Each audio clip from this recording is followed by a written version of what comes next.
Hi there, fellow school leaders. Welcome to the very first episode of Enabling School Leadership, a podcast bringing practical leadership content to those entrusted with the privilege of leading schools. My name is Arthur Preston. I've been a school principal since 2008 and continue to learn and grow in this role each and every day. School leadership is demanding and requires those of us who have the privilege of leading schools to continue to develop and refine our leadership competencies. I invite you to join me each month for a short input on aspects of school leadership. As you would have seen from the title of this episode, I'm going to share some thoughts on the role of parents in schools. I trust that these insights and ideas will be helpful to you. Have you ever seen a mother defend her child when the child is threatened? We sometimes refer to this as the parent acting as a mommy bear. This is for good reason. Those who threaten the cub are often left wounded or worse once the mother is done with them. Likewise, have you ever heard a teacher stand up for a child in conversation with a colleague or parent?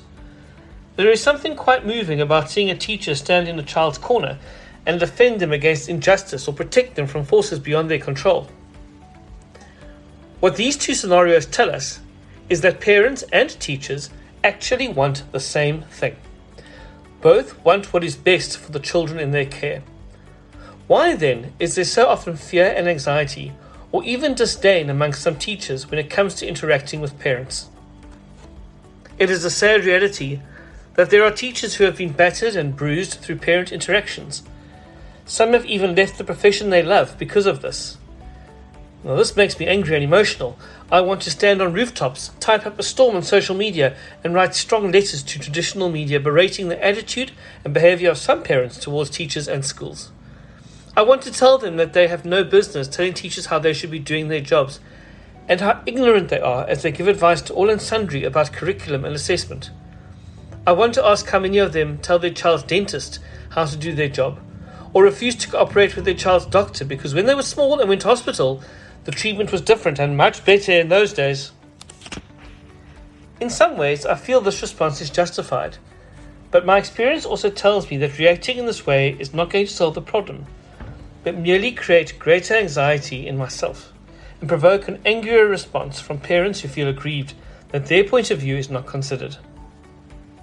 I also need to take a step away from my own reactive emotion and consider that there are many more parents who are supportive and who will engage in positive ways when dealing with an issue in the school.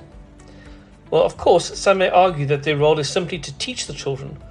Why should they bother with parents? As long as the children come to school each day, they'll be fine. This is a good question.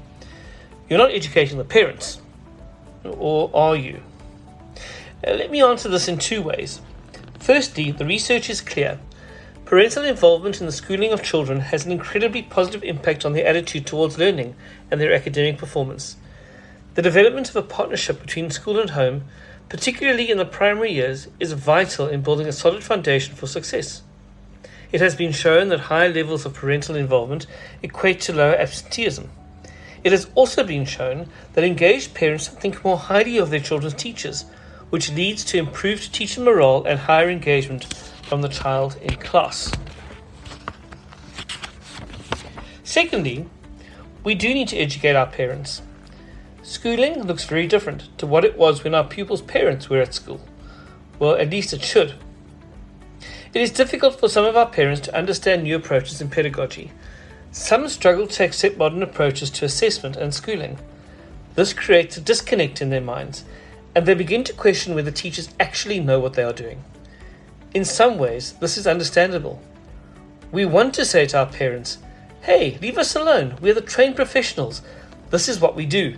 We know what we're doing." However, in an age in which parents are increasingly protective of their children, they want to know exactly what is going on in the classroom, and they have multiple opinions about what should be happening based on nothing more than their own experience of school and a random Facebook article shared by a well-meaning friend. The abundance of opinion pieces, news articles, and easy access to information in today's world creates the space for amateur experts to come from all angles.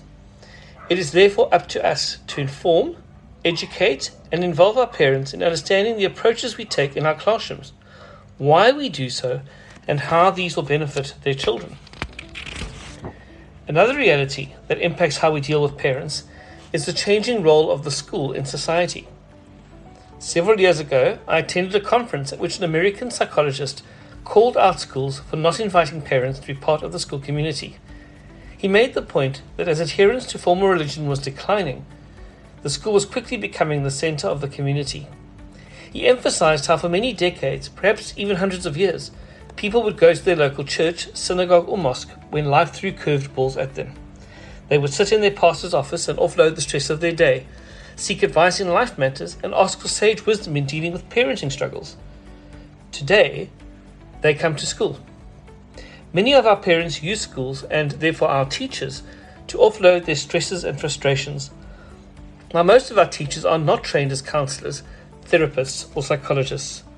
They simply want to get on with the teaching of the children in their care and not engage with parents whose frustrations with life boil over into their interactions with school staff.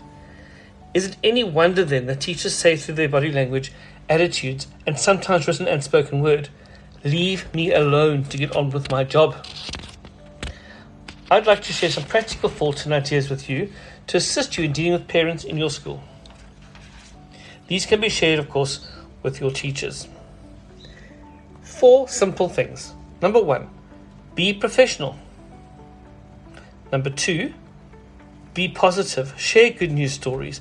Let parents know the positives about their children and their classroom. Number 3, be engaged. Don't only connect at parent-teacher meetings. And number 4, be open. Share your academic philosophy. Talk about how parents can engage in your classroom. A couple of practical thoughts, perhaps. What about open days? Having learning showcases. Perhaps in these COVID times, a little video on a day in the life of the child in your school. Find time to thank parents. Positive encouragement works for everyone. Use your school newsletter or weekly news to plant ideas about pedagogical choices you're making as a school. Have parent education evenings, seminars, and virtual events. And also, a word to our teachers to be very specific. When they say to a child, "Amira must read more," they're not really helping. Perhaps it would be better to give parents suggestions of books or ways to engage Amira in reading. Another favourite, I've noticed Jonathan can't is still in class. Well, the parent probably already knows this and says a small prayer for the teacher when she drops him off each morning. You need to give practical advice in bite-sized chunks, which the parent can implement at home.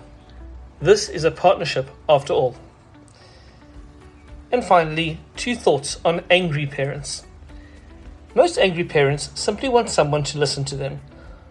Rather they come to you and vent than go onto social media or add to the mommy mafia in the pavement parliament. I've found that most parents who have an axe to grind will calm down once their fears, anxieties and anger have been heard. Once they are calm, it is much easier to engage. Listen to them. Resist the urge to correct them mid-sentence when they say things that aren't true, and acknowledge how they are feeling.